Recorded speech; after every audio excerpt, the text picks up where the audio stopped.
Welcome everyone to another hotel review. I'm Caleb Kent, your hotel critic. For this review, I will be covering Walt Disney World Swan. I recently got to stay at this property in the second half of September, and here are my thoughts. Before we get started, here are some fun facts about the property.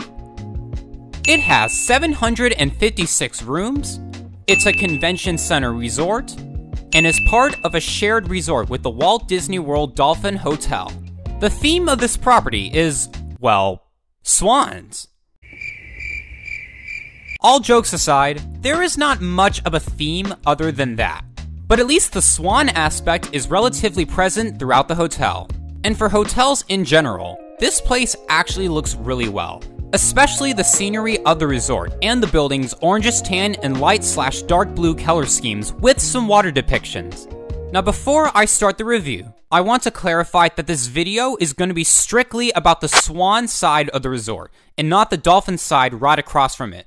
And this video is not talking about the Swan Reserve, by the way. That is a whole other hotel. I will stay at and review these two properties another time. Also, just in case you were not aware, even though this hotel is on Disney World property and has a lot of the same perks as the Disney World Resort hotels, it's not a Disney hotel, as it is operated by Westin Resorts and Hotels, which is owned by Marriott. But without further ado, let's dive right in. When you arrive at the front of the hotel, you will be delighted by the sight of the building, as well as the water fountain with swans centered in the driveway wrapping around it. And the nature scenery around it gives it a cute and relaxing look. Now when it comes to parking, self-parking is $36 a day, while the valet is $44 a day. When you walk inside the hotel to check in, you'll be welcomed by a nicely decorated lobby. In the middle is a table with plants, and above are modern lamp design lights hanging over. And the front desk has tropical leaves for the designs of the background wall and carpet. It's a very neat vibe to be greeted with as you first arrive inside. On the other side of the lobby, across the front desk, is a gift shop for Disney merchandise. Continuing down the hotel, you find another water fountain with, you guessed it, swans. But seriously, this whole room is neat with its soothing lighting levels and graceful artwork on the ceiling. On the west side of the hotel is a quick service shop with seating for working or hanging out. And it's also where you access the conference building. On the east side is more seating for working or hanging out, as well as the concierge. Moving on forward down from the fountain room is yet another hangout room, only with a small lounge with it. And in this area are directions to the hotel's restaurants and pool. And that's about it for the inside. For a hotel, it's pretty nice, and it may not be super Disney, but this hotel isn't trying to be that exactly, so it makes sense. Now the outside of the property is really nice as well. In between the hallways to that mini lounge area are these neat little courtyards with outside seating and water fountains with, yet again, swans. You do also get some cool viewpoints of the hotel's building. Stepping outside from that mini lounge area is where you will really visualize the resort.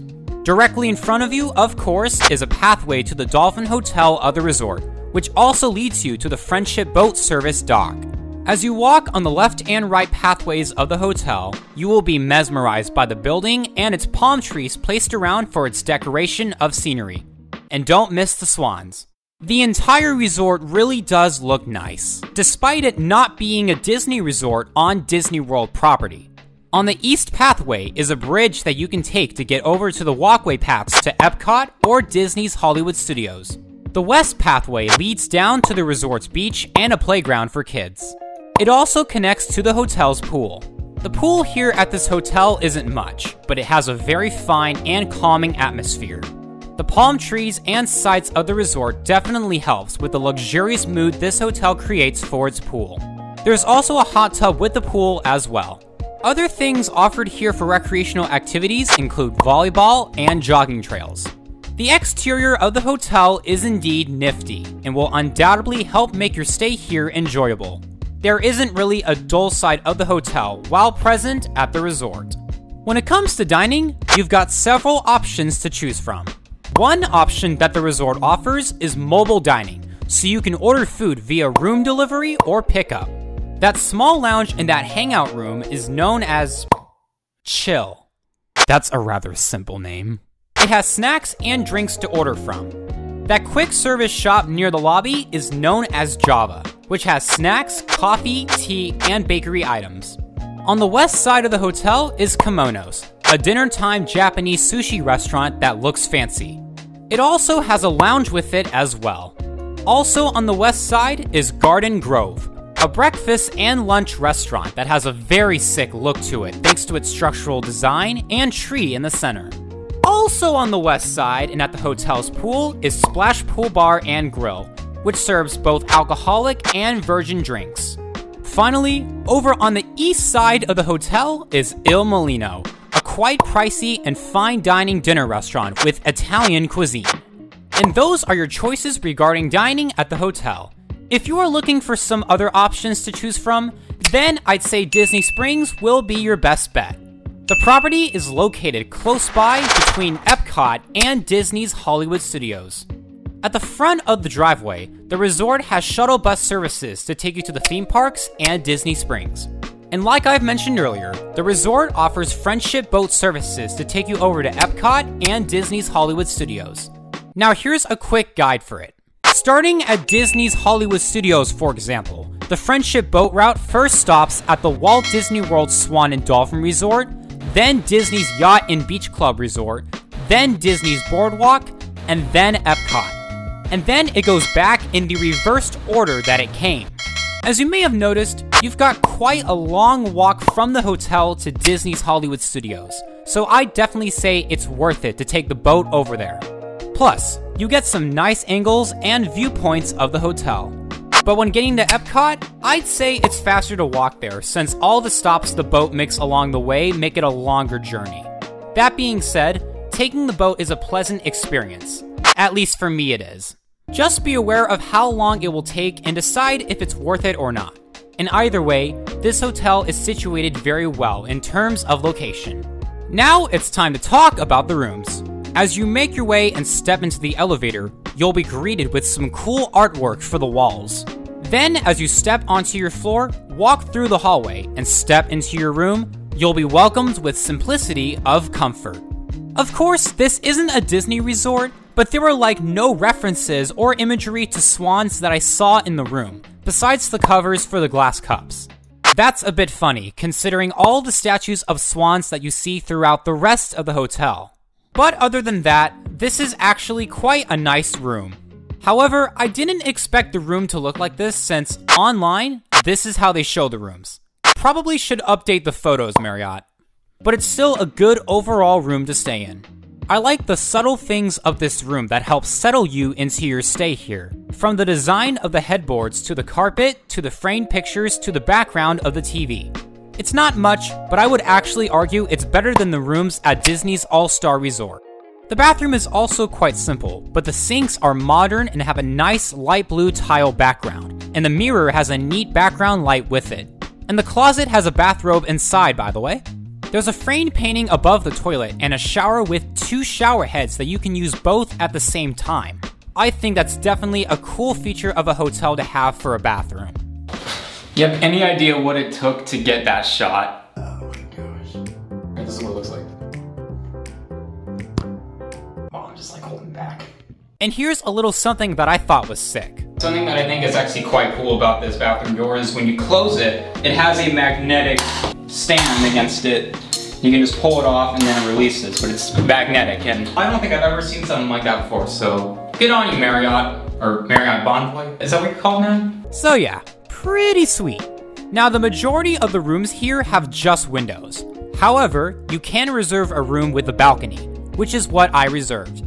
If you've watched my videos long enough, you'll know how much I love balconies in hotels. Anyway, my balcony had some sort of aquatic element on the railing, and I got a view of these huge trees with walkways around it, the river, and a partial view of the resort on my left.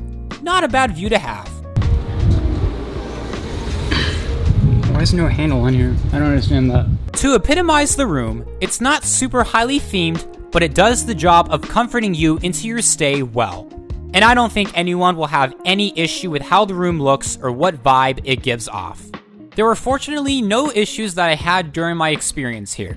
The only thing I would like to say is that for an on-site resort at Disney, this hotel doesn't really cater to children exactly, or at least not so much the Swan side.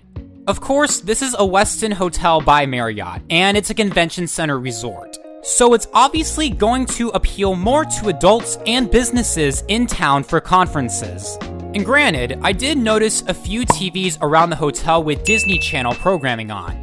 Not to mention that gift shop in the lobby.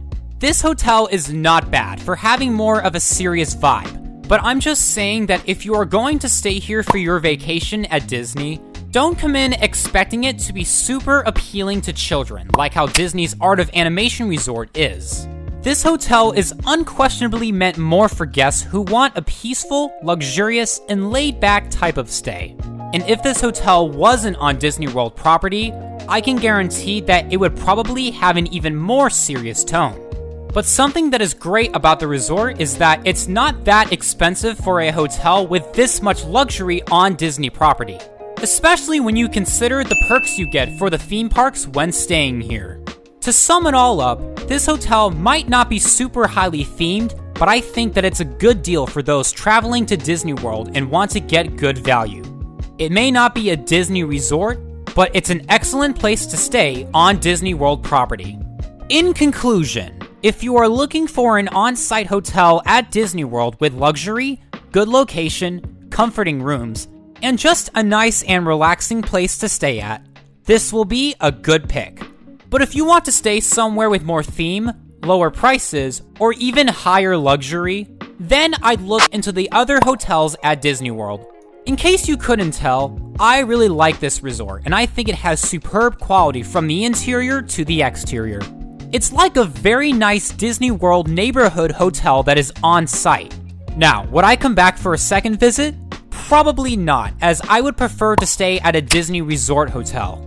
But if I ever did come back, I will not complain at all, because this hotel was delightful.